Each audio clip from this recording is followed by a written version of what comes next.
My name's Travis Peedle, and I'm the leader of the First Impressions team here at Faith Promise Church, North Knox. And I just want to say that I am so excited that you chose to honor God by serving with us. Whether this is your first time serving or you've been serving for years, thank you for taking that step of faith and serving with us. Now, the First Impressions team is made up of a huge group of volunteers that have many different jobs. But we all share the same vision and the same goals. And in this video, we're going to talk about just that. So sit back, relax, feel free to take some notes. And if I don't answer all your questions, shoot me a text or give me a call, and I'll be more than happy to answer them for you. And remember that you are important to the church, you are important to the First Impressions team, and most importantly, you are important to the kingdom of God.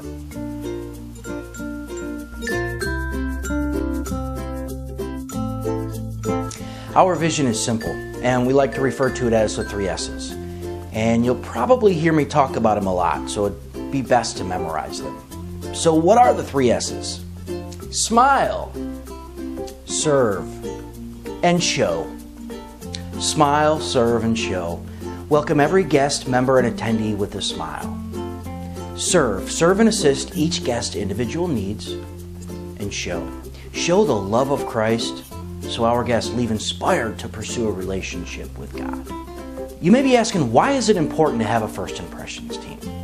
You see, our first-time guests often decide within the first 10 minutes if they'll return a second time. Some are a little more forgiving and will give you a second chance, but most won't.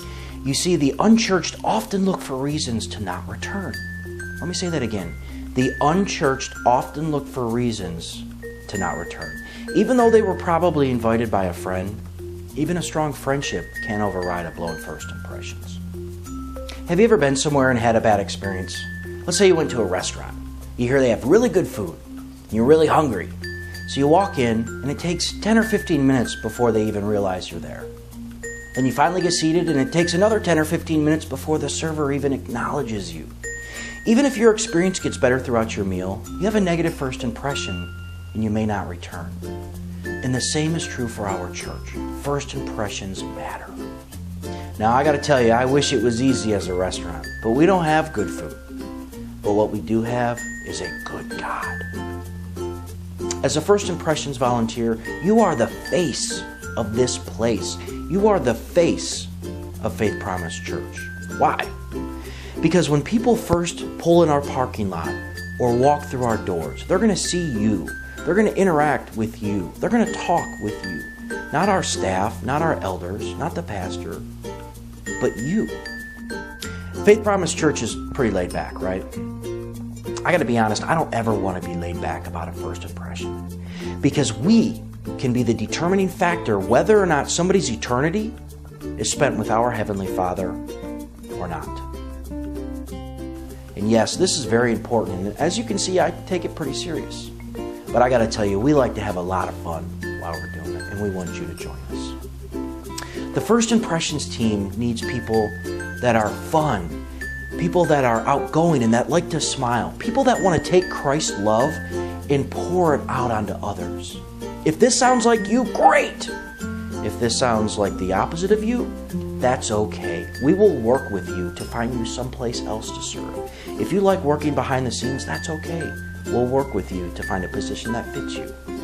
We still love you, and we still need you. Now, you may be saying, Travis, I just signed up to park cars. What does all this have to do with me? You see, their first impression begins when they turn their vehicle into our parking lot. And if a volunteer is frustrated and has a scowl on his face because traffic's backed up, that's a negative first impression. As a parking volunteer, people are going to roll down their windows and ask you a question. Will you love on them and smile, or will you just point and say, go park over there? As you see, it's crucial that we roll out the red carpet for our first-time guest.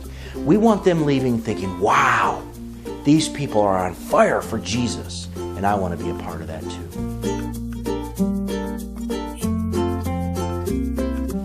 Before you begin serving, we want to make sure you understand the expectations. In order to have a great First Impressions team, we have to have high expectations. After all, this is people's eternity.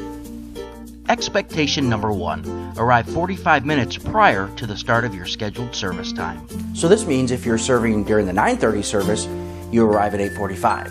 If you're serving at the 11 o'clock service, you arrive at 10:15. Expectation number 2, check in and participate in the morning huddle. And I'll talk more about the huddle in just a minute. Expectation number 3, smile, make eye contact, and initiate assistance with our guest. Don't wait until they come to you. Go to them. Be the first one to reach out. Expectation number 4, maintain awareness of events and what's happening throughout the church. Now, we'll do our best at keeping you updated, but we're not perfect and sometimes we overlook things. So we ask that you take the initiative to look on Facebook, look on our website, read the brochures in the lobby to stay on top of what's going on. People are going to ask you questions and you want to be prepared. So let's go back. Let's talk about the very first one. Arrive 45 minutes early. I know you're thinking, man, this is early. I only have one day to sleep in. And you want me there early. Yes, it is very important you get there on time. Why do we need to be here so early? Well, before each service, we have a huddle.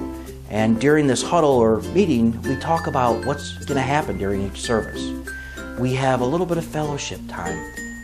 We take prayer requests and we pray over each other. We'll also assign you a post. And a post is where you will be for the duration of your serving time. Now, because you'll be serving most of the service, we ask and encourage you to sit one, serve one. This means to sit during one service and serve during the other. This way you can enjoy worship. And remember, serving is an addition to attending church and worship services. Another reason we need you to be there is we need to be available when guests arrive. We don't want them walking into an empty building. That's not a good first impression. Also, we need to make sure everything is in its place. We need to make sure that brochures are out, that the windows are clean, that the floor is swept up. And I'll be honest, I'm not afraid of rolling up my sleeves and working. Most Sundays, you'll actually see me before anybody arrives, sweeping the entire floor to make sure it's clean. And I hope you have a heart for serving also. What would you have thought if the very first time you walked into a Faith Promise location, there was garbage on the floor, it was dirty, and it didn't smell good? That would be a negative first impression, and you may not come back to visit again. I want to share a quick story with you. One day I was with Pastor Mike, and we were going to lunch. Now, let me rewind for a minute. Years prior, he always told me that a volunteer with a true servant's heart would do anything to help the church and the kingdom of God. And that means if there's a piece of garbage on the floor when they're walking by, they would stop and pick it up.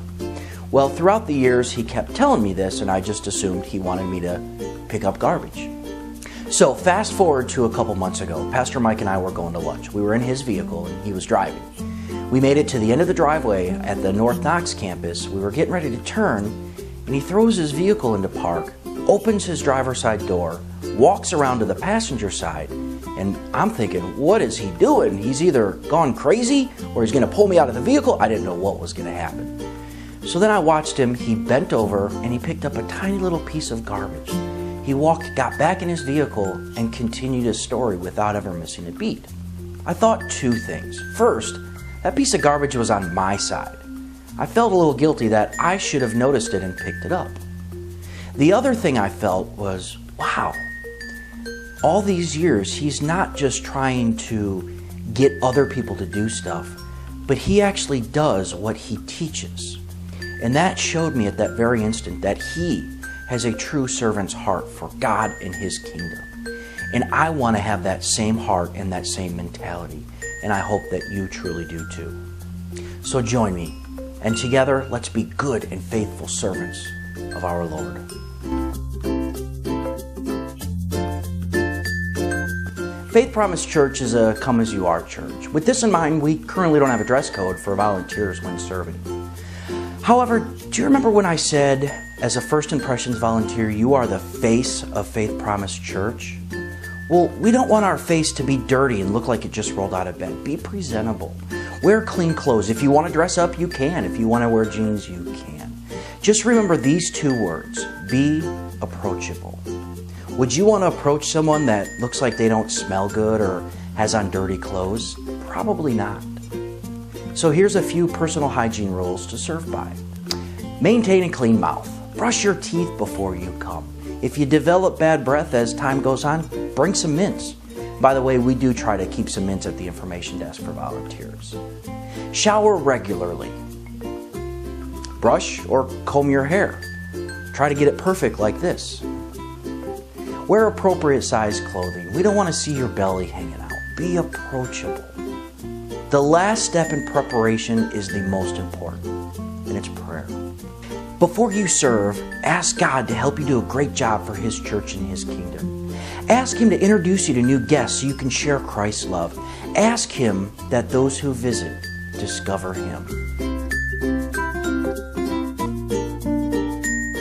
So how do you know when you're needed to serve? Well, we use a web application called Planning Center. After a leader has built a schedule, you'll receive a text message asking you to serve, and you'll either accept or decline. It's that easy.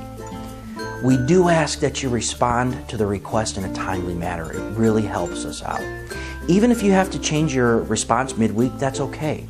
Just call or text your leader to give them a heads up. And on the site, there's actually a pretty cool feature. It allows you to block out dates. Let's say you know you're going to be on vacation the second week in September. If you tell me, I'm probably going to forget and schedule anyways. But if you go on the site and block these dates out, when I go to schedule you because I forgot, the computer's going to say, and prevent me from scheduling you. The site is called planningcenter.com, and here is the link. Ta-da! Well, we've almost made it to the end, and we've covered a lot of information in a short amount of time. And of course, there's a lot more to cover, but this video is meant to be a quick overview. Now, there's one more thing we need to talk about before we go, something that's very, very important.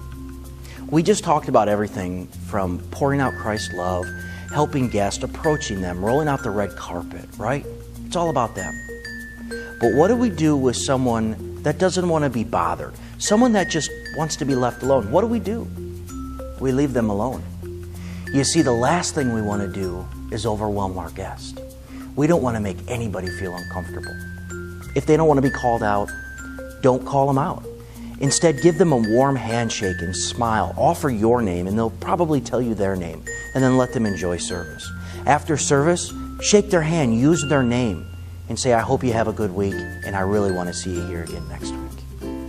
You see, these little things like smiling and remembering people's name, that's what makes people feel comfortable and welcome. And that's what we want to achieve.